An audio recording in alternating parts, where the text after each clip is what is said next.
পানি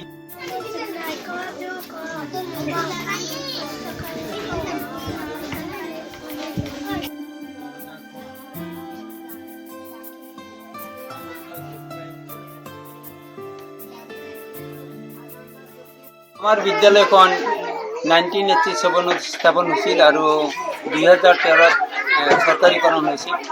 আমার এই ভাঙা স্কুলখনতে আমি 6টা ক্লাস একেলগে পড়াই আছি, কিন্তু সরকারে আজিকালি কিনা আমার এখন বিল্ডিং দেওয়ার ব্যবস্থা করা নাই। বহুত কষ্টেৰে ল'ৰা ছোৱালীগুলো আমি পঢ়াই আছোঁ। যেতিয়া বৰষুণ দিয়ে ধুমা বৰষুণত এই সাইডেদি বৰষুণ আহে, তেতিয়া ল'ৰা ছোৱালী তাতে থাকিব নোৱাৰে, ল'ৰা ছোৱালী জিকি যায়, কিতাপ পত্ৰ জিকি যায়।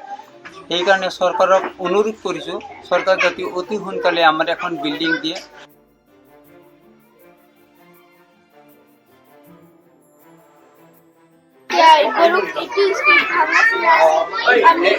পানী বৰষুণ আহিলে আমি জিকি যাই, কিতাপ জিকি যায়, দিলে ভাল হয় আমাৰ।